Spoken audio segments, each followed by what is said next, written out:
If you notice, the March of the Living has just entered the grounds of Birkenau. Just over my shoulder, they're just now coming in. You can see the former Nazi guard towers. Also, right behind me, they're marching along the railway tracks, which were constructed particularly for the selection and the bringing of Hungarian Jews, specifically here to Birkenau, directly to their deaths.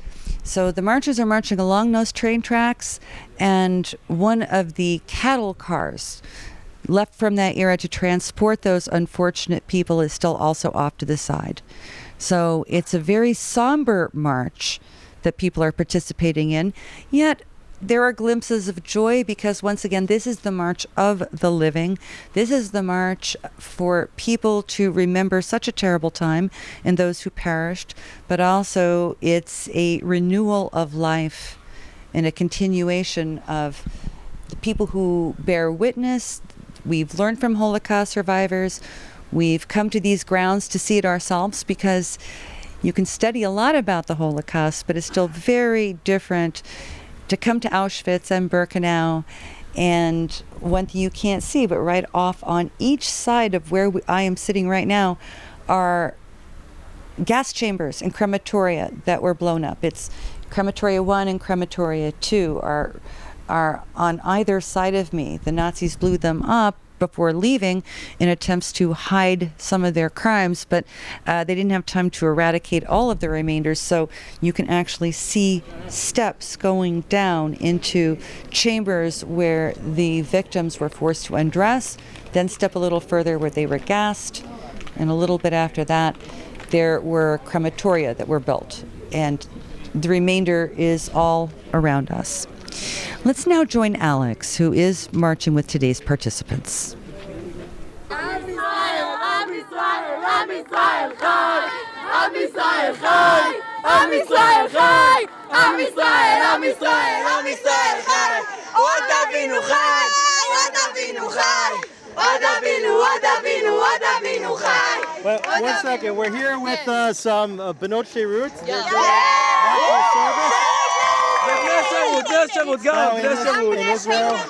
In Israel, that a lot of women, young women, they go to national service in lieu of army service, and they're doing all kind of frameworks throughout the country. Now you guys are here on the March of the Living. It's a special time to be in Israel after October 7th. Tell me why you're here and why is this so important?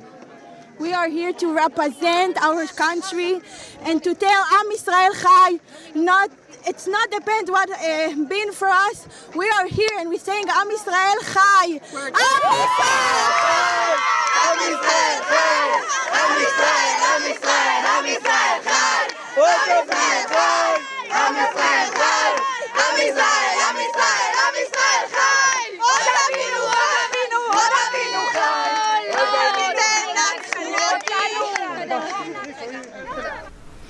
That was a perfect example of the joy that you can catch glimpses of. And you do see that all day, particularly among the young people, to reaffirm life itself. If you look closely, you can see the different banners, you can see the different flags of the different nations who are participating. That, of course, is the Israeli delegation. You can see the Israeli flag waving there. You can see army veterans, young people, leaders. They're now approaching where the ceremony will take place this afternoon, again along the railways. You can also see the Nazi guard towers, the barbed wire.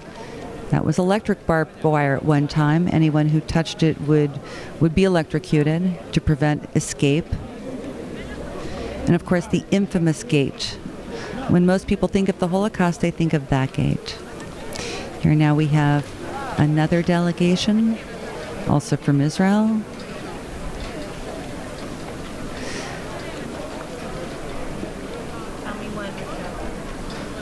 The head of the delegation, the head of the march as they arrive here.